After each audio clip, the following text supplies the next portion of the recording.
Violence erupting at a Trump event yesterday. Protesters attacking supporters outside of the venue, and you can see the riot police there. Meanwhile, on stage, Trump trading blows with Hillary Clinton. He's firing back after she stepped up attacks against him in a major speech. They're not even really ideas, just a series of bizarre rants, personal feuds, and outright lies. This isn't reality television. This is actual reality. When you watched her today, she does not look presidential. That I can tell you. She does not. This is not a president. 4 more years of this stuff, and I'll tell you, we're not going to have a country left, believe me. And if I win, believe me, make America great again, and it's going to be greater than ever before.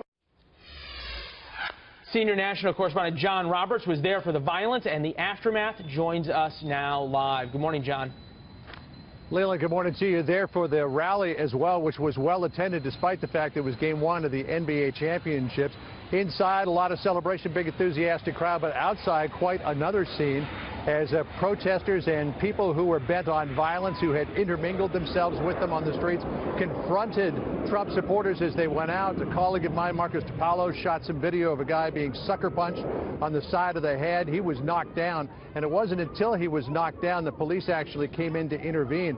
And another very troubling scene, one woman who was wearing a Trump shirt, who had been facing off with protesters, was sort of cornered in the front of the Marriott Hotel. She was trying to really stand her ground and doing an admirable job of that, and then she got egged a number of times before people eventually let her inside. The authorities at the Marriott Hotel eventually let her inside. And a lot of complaints today that the San Jose police stood by and didn't do anything until this got well out of hand. That's when they declared it to be an unlawful assembly. We were walking down the streets at that point, and that's when the riot police got involved. Of course, the big political topic yesterday, Hillary Clinton's foreign policy speech that she gave in San Diego, really more of a screed against Donald Trump, provoking a very sharp response from him last night in San Jose. Let's play a little bit of what Hillary Clinton said and then Trump's response.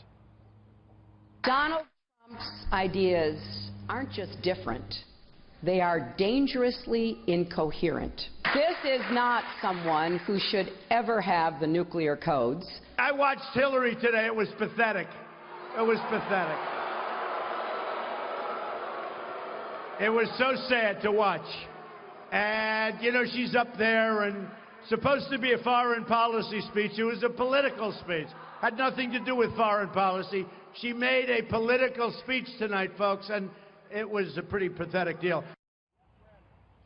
And we're likely to hear more of that when Donald Trump takes the stage here at the Reading Airport, what promises to be a heated rally, and not just for the fact that it is forecast to be 106 degrees in the sunshine when Trump takes the stage. Oh. All right, well, we'll make sure you have a few bottled waters out there. Give us a sense of how Paul Ryan's long-awaited endorsement is being received. Do Trump supporters care? Does the Trump campaign care? Well, you know, Leland, Donald Trump had famously said that he didn't really need to have Paul Ryan's endorsement, but I'll tell you, politically, it's better to have it than to not have it because it brings in line probably most, if not all, members of the House. Ryan has got broad approval from the conservative wing and the mainstream wing of the Republican Party in the House. Here's what Ryan said about it yesterday, tweeting out, quote, "I'll be voting for Donald Trump this fall. I'm confident he will help turn the House GOP agenda into laws." Went on to say, "It's no secret that he and I have our differences. We have more common ground than we have disagreement." Ryan says he decided to get behind Trump after the two of them talked a number of times, including in person. He also said that Trump releasing that list of 11 potential Supreme Court nominees was very, very helpful, which may explain, Leland, why Trump released that list in the first place, so close on the heels of his meeting with members of the House and the Senate the other day in Washington. Yeah, that list seemed to at least solidify a lot of people's opinions. John Roberts, live, Reading, California. Will be standing by for the Trump rally there later. Thank you, sir.